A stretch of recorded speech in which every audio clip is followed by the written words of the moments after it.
Inside the stories that affect you. This is Inside KELOLAND. I'm Angela Kennedy. Thanks for joining us. Coming up on this week's Inside KELOLAND, it has been 100 years since South Dakota ratified the 19th Amendment, which gave women the right to vote. We show you how women in South Dakota are honoring a century of voting. Plus, it's a resource many parents may not know about. We show you the programs and services available through the South Dakota School for the Deaf. And it's a big anniversary for KELOLAND as we look back on 60 years of broadcasting from inside this building in downtown Sioux Falls. We'll take you down a trip on memory lane. Well, joining us now is Karen Gubrud, Jennifer Berger, and Paula Van Scherel with the South Dakota Federation of Republican Women. Thank you so much for being with us today. Last weekend, your group was able to march in Pierre. Tell me a little bit about that, what the event was. Well, we were having a board of directors meeting, and we were in the state capitol anyway, and we thought this is a perfect time to kick off acknowledging our 100 years. So we dressed up and made hats and had hat sashes and Yeah, marched. here we see you. We Kind of marched, fun. and each time we went past the camera, we would have a different slogan, like 100 years of voting, or women's voting, or suffrage, or something. It was just a lot of fun. A lot of women went through all kinds of things. 51 years women in South Dakota worked before they got this 19th Amendment For passed. 51 years. For 51 years. When they first, we were still a territory, the first territorial legislation put it on there, but it didn't go through. I think a lot of young women just take for granted that they can think they vote. do. I took a class in college where I studied suffrage and Susan B. Anthony and all these historical figures, and it was fascinating for me. But what would you like young women to know about women gaining the right to vote? Well, it paved the way for women like our governor, Kristi Noem. It's so fantastic to finally have a woman governor. And, you know, it took 100 years to get that accomplished after we got the vote. But it's important for all the young girls and young women today to realize that that's an achievable goal. I think when we saw our last election in 2016 and a woman was running for president, no matter what your political views are, there were a lot of women that were encouraged to see a woman running for president. Do you believe a woman will be president in our lifetime? I do. I fully believe there will be a woman president in our lifetime. There are some outstanding women out there. Right now, you've got how many women in cabinet positions? You have women at the United Nations. You've got women doing all kinds of things. I think we'll have a woman president. I really do. And I think it's important for young women to realize what some women prior to us went through to get to that. First, they had the right to even vote on little issues at a school board meeting. They couldn't vote on any big things, like the small things. And then they got to vote for the school board, but just the trustees and not the superintendents or the people. And then they got to vote in local elections. And step by step, they worked their way. And people came from, lots of East Coast people came from all over the country to help. South Dakota got a lot of attention. What was interesting is Susan B. Anthony was here in the state for a while. She spent months here working for this project. Yeah, she was back twice. She was back twice. Lots of people came from the East Coast. The East Coast had organizations that were sending money and sponsoring us. Many from New York and Pennsylvania sent all kinds of people in, all kinds of things. In 1910, the 1910 election, we actually had a men's suffrage group that was formed in Sioux Falls and Lincoln County that helped women get the right to vote. Yeah. They worked really hard. There were women who came and suffered from the East Coast, suffered our South Dakota winters and weather. 3 of them died for this. Well, I've never heard that part of history. Yes, So that's three important women that your came. group is One keeping that alive. one got typhoid, and one died from pneumonia, and one Susan B. Anthony got very, very sick. She didn't die, but somebody else did. There were 3 of them that died trying to help us. So in addition to keeping history alive and keeping this in people's memories, you know so much about it, what else is your group doing? We're going to be in all the 4th of July parades and local festivals and things like that as they come along in floats or cars or marching, just for fun, just to make this very aware. And each club or each county is going to do some kind of a special event yet to be decided because we just started this process. But we also do a lot to fund women candidates and support them. Mm-hmm. But we also support the men, too. Republican women are very instrumental in getting people elected to office. What do you see for the future of our state with Republican women? I think the Republican women movement is going to grow. There's more interest. I think a lot of the interest in politics in general was fired up by President Trump's election, the campaign and all of it. And this energy is staying alive. And more women are seeing that he is, like I say, putting people in secretary this or that, cabinet positions, and women can go a long ways. I think women in South Dakota can do the same thing. We've got 22% of our legislators are women in South Dakota. It has grown a little bit in terms of the number of legislators in state. And it will continue to grow. What about your membership? Are you looking for more members? Oh, to your group? always. And why should they join? Why should they join? There's so many benefits. We are part of a very large organization. When you join a local club, you become a member of the South Dakota Federation of Republican Women and a member of the National Federation of Republican Women. So we have offices right in Washington. So we have lobbying, and we've got women are 52% of the voting bloc. And we have candidate training also. When you say candidate training, tell me what you mean by that. I ran for state legislative for the South Dakota House back in 2004, and the Republicans have campaign training schools that you can go to help you with your campaign, and also to help other people with their campaigns. Right, well, especially at the local level, people don't really, I mean, they aren't experienced politicians typically. It's not like they're a career politician or anything like that, Right. so I'm sure they do need some help. Right. And we do lots of door knocking and To get people to vote? Oh, yes. And in the local, the one here in Sioux Falls, the club here in Sioux Falls, there are 8 notaries. So we do a lot of absentee ballots and helping people register who can't get out and about. I spent 3 days driving around doing that in the Well, last good for one. you. Thanks for doing that. Well, thank you so much all for being here. Thank you. Well, coming up after the break, we're talking with the South Dakota School for the Deaf and what services it offers to all families. Right after this.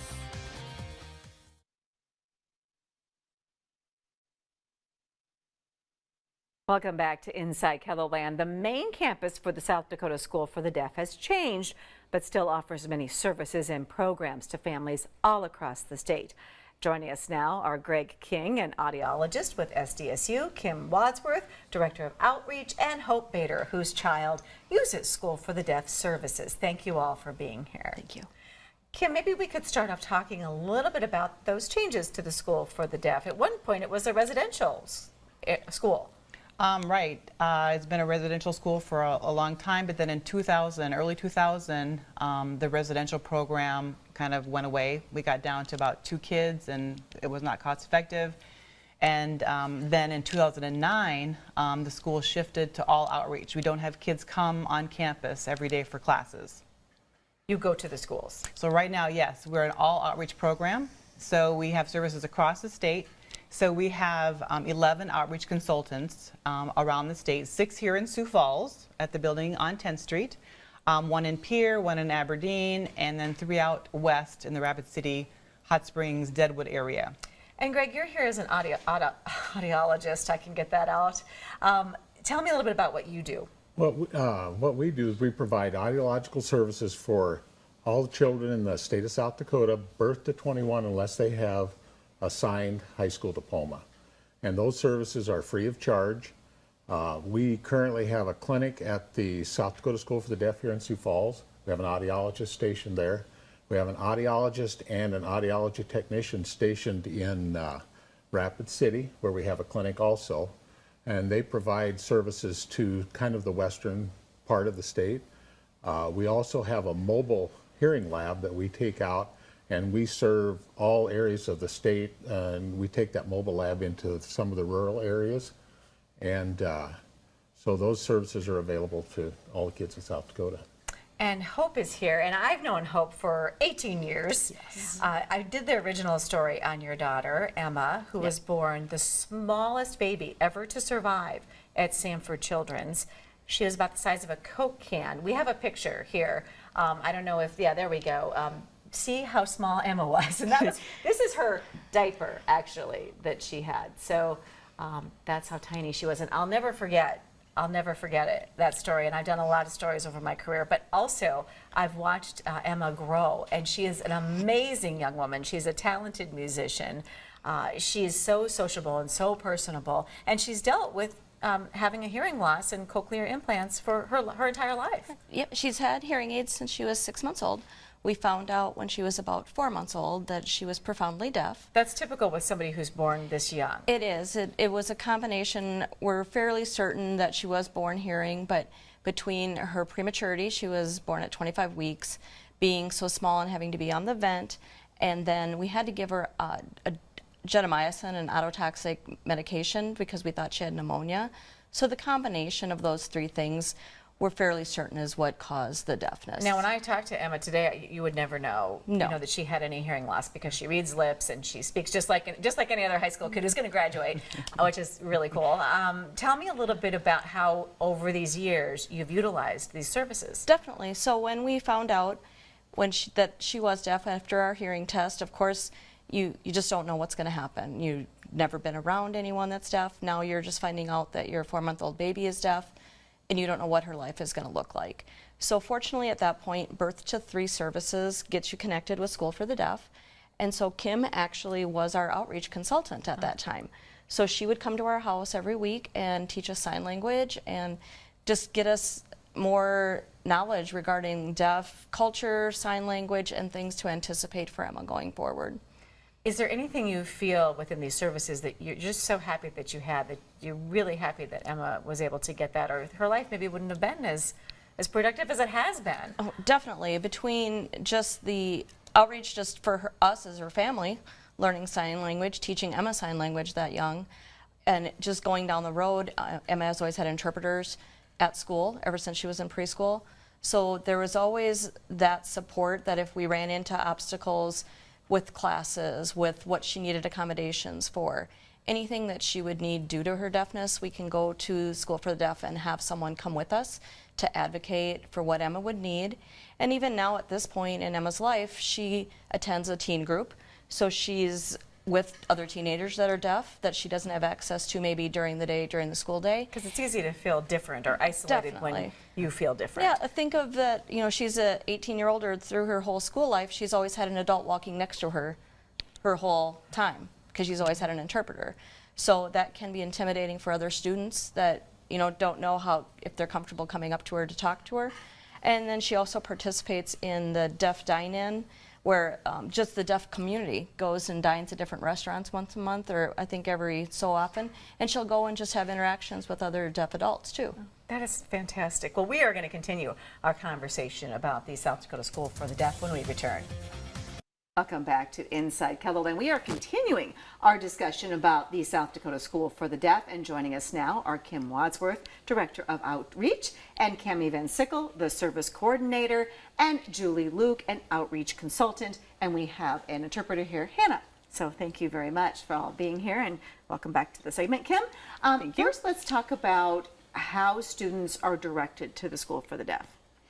Yes, the School for the Deaf works with any child with any identified hearing loss of any kind. We work with unilateral losses to profound losses. So we get referrals from our mobile lab. We get referrals from Birth to 3, from audiologists, from hospitals, from school districts.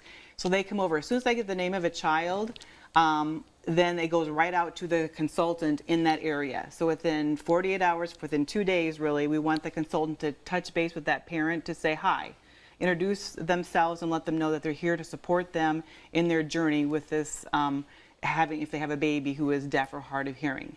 Our mission statement is that we are partners in educational success, and so we really try to live by that, and we have wonderfully committed consultants that are just passionate about what they do. And Cami, it's your job to evaluate the students and how they're doing.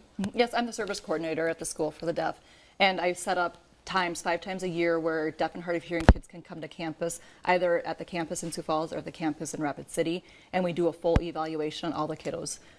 We usually hit about 25 kids a year, and we will evaluate different areas like academics, ASL, transition, cognitive abilities, emotional behavioral, and audiology. So we'll evaluate the kiddos, and then we'll develop a report, and then we'll meet with the team and we'll give them our recommendations. And Julie, you're working on something for this summer.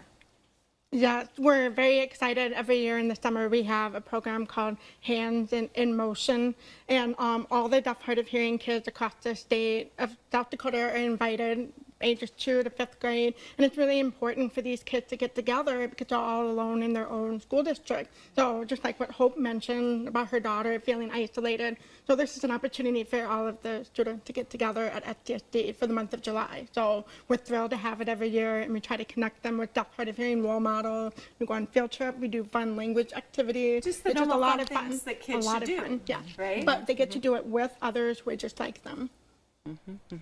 And you know, we have a SDSD Foundation who has been very supportive of all of our activities and such. They help provide funding for social and educational activities for families and kids, for scholarships, for camps, and Great. for technology. Fantastic. Well, we've put a lot more information for you online on Inside KELOLAND, and we'll be right back with a look at our 60-year anniversary of the KELOLAND building.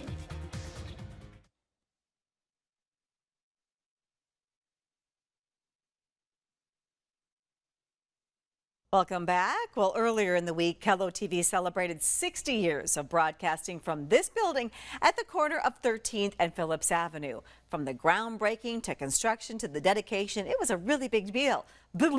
Big deal. Sorry.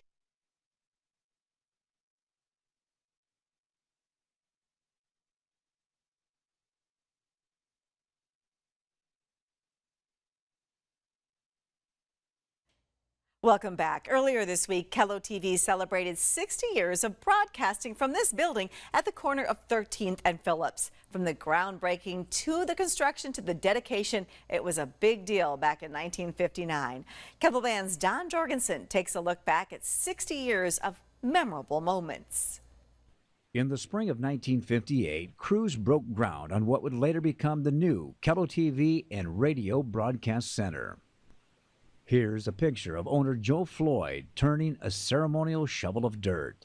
His father, A.M. Floyd, was called out of retirement to be the consulting contractor for the construction.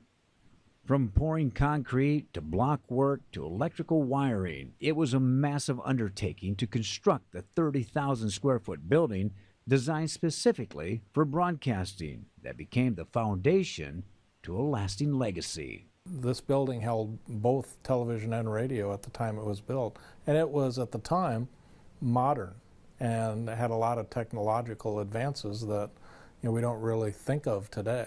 After a year of construction, KELO TV officially went on the air from its new building on May 9th, 1959. It was such a huge accomplishment for South Dakota that it captured the attention of a lot of political leaders, including Vice President Richard Nixon.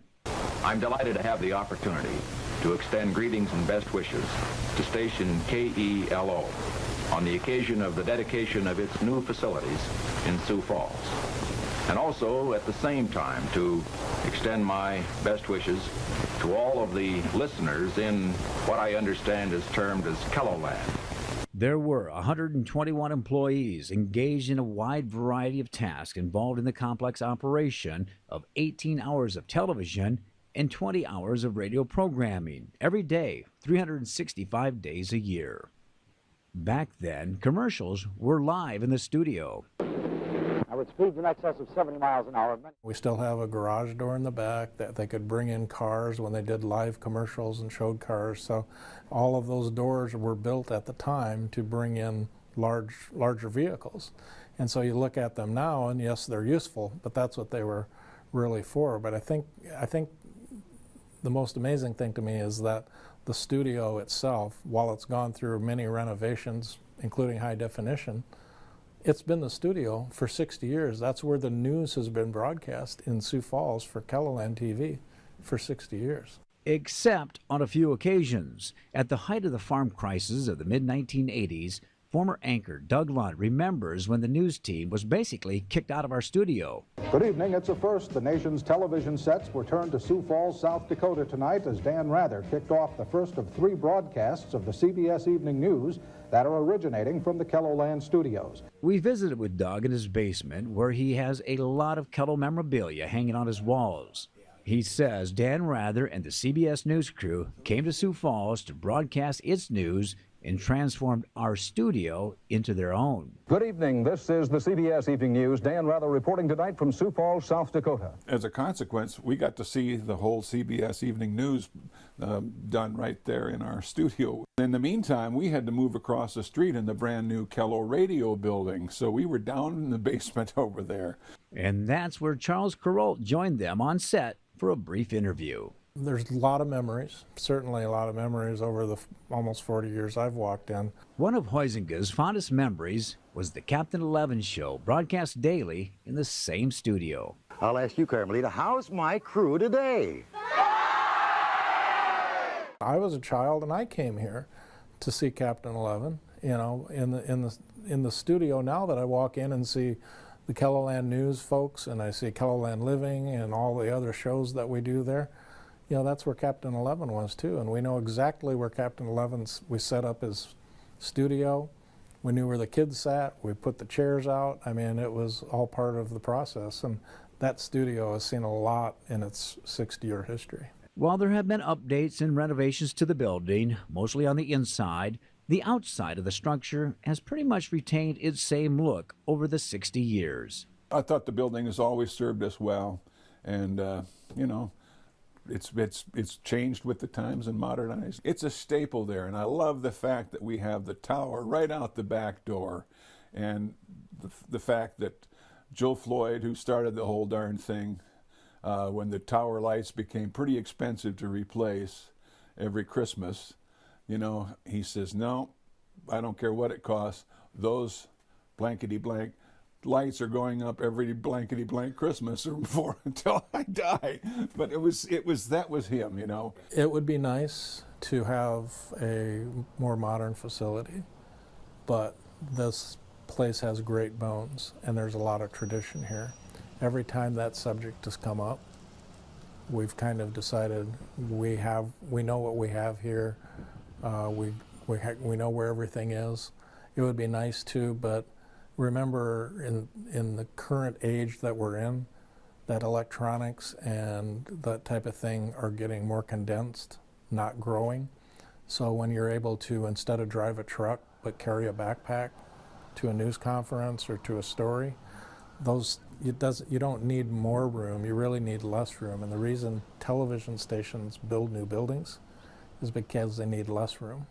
I've been walking into the studio now for almost 30 years, and this is my take on the building. Yes, it's old, but so is Lambeau Field and Fenway Park, and those stadiums are iconic. But it's not the design of the structures that made them iconic. It was the players who came to work every day, striving to do their best, doing miraculous and memorable achievements that only legends are made of. For 60 years, KELO has provided professional and quality work unmatched in this area. These are our players, and this is our stadium. Getting a little sentimental about this building. Well, that is all the time we have for this week's Inside KELOLAND. Oh, by the way, there's a whole photo gallery on that story as well. For more on today's topics, just head to KELOLAND.com. Good night.